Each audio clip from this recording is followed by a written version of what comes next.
Guys, it's Lena and we're back with an update on the NA+T build for the Chaser. It's been a while since I posted a video, so I'm just going to run through all the things I've done since, and we're going to talk about where I've tapped in for water and oil for the turbo and where I've mounted certain things to make it fit in the engine bay, obviously because everything's changed from the stock setup. But yeah, we'll go through it all now. So starting with the turbo setup, we have tapped the water lines and the oil pressure lines, and I'm going to show you where all of those have been run to. We have the oil drain line, which is going to be your biggest hose, and that is going straight into the sump down there. It is the same spot as the GTE would be mounted as well. Next we have the oil pressure line. This line's smaller and has a smaller fitting, so it builds up more pressure straight into the turbo. But I've run that across here under the fuel line. It's a bit hard to see, but I've tapped it into the oil pressure sensor feed with just a T fitting going off it, so it picks up oil pressure straight from there. And the lines just ran back over the top here. I've managed to tie it into little places which I've found work, and then tape on any edges where it might rub, because the last thing you want is to rub through the braid and then you're going to have a leak later on down the track. The water line has been tapped into this pipe right at the back of the engine, as you can see there, and then that just runs up here and then into the side of the turbo. As for the water feed line, we've run this line all the way around the back of the engine, and then it's come down through here.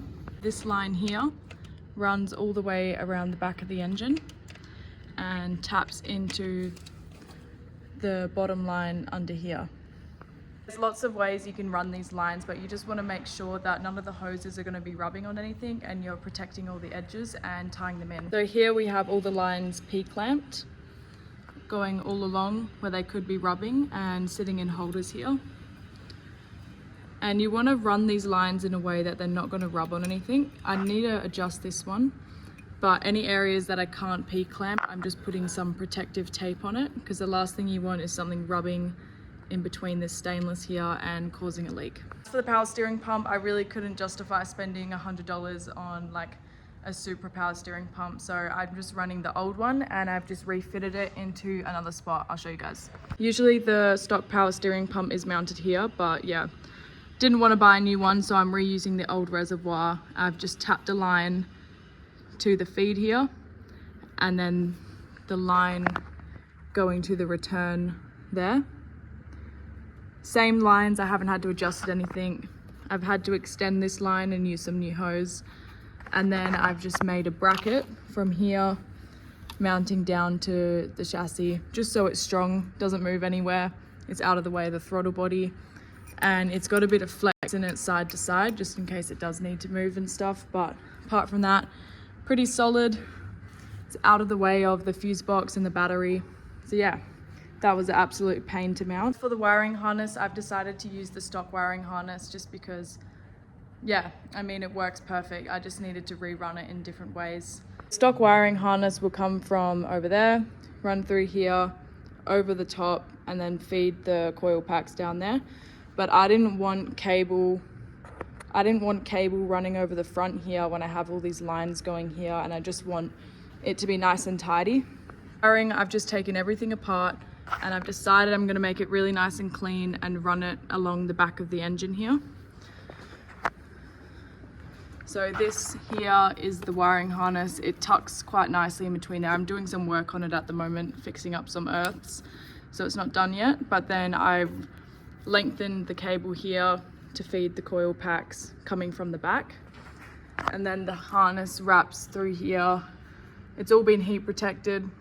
And then down here to feed the distributor, and then all the sensors coming along here. We're wiring up the fuel rail. Everything's been tucked underneath all the wiring, so it's you can't really see it, and then fed back under the manifold back to the wiring harness. Oh, he's so cute. This is my little workshop cat. Cat comes and hangs out with me while I'm building cars, so now we're besties, aren't we, Alfie? Do you see him there? Cute. I've used in the JZX Phoenix Performance Intercooler kit. This is from Golby's Parts. Amazing kit. To fit the factory setup, so a little bit of work needs doing, but As for the rest of the car, it fits down here nicely and all the piping kind of gets halfway to where I need it to go.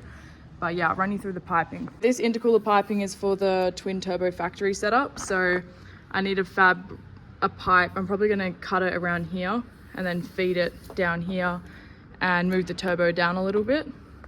Then the piping runs through here, down the bottom. Cooler piping comes down the bottom here, mounted into the intercooler. I've tried to make it hidden because I want a kind of a sleeper build. But yeah, the intercooler is mounted here and just bolted up there and underneath. For the intake side, I've only got it mounted to here. Gonna take a pipe from down the bottom here and then feed it straight into the throttle body there. I have some new rocket covers for this. I'm going with the stock GTE ones just because these are so ugly. Ugh, I don't like them, but we've got to work with what we got for now. So, plus the budget is already blown out, so we're kind of on rations for the minute, trying to get this done. Also have the diff ripped out at the moment because we're going to be putting in an LSD into this because, yeah, these come with an open diff. I don't really want to be hitting trees because if you look at this curb rash here, look at that, I already can't drive. So I forgot to film an outro and I've only just realized this as I'm now editing the video, but anyways, we'll throw the R31 in here for the little outro. But yeah, I will be posting more YouTube videos soon. I've just been super busy with work and stuff and trying to get the chaser done. But yeah, thank you guys for watching. Don't forget to subscribe. Also, this Skyline is for sale. If anyone's interested, let me know. See you guys.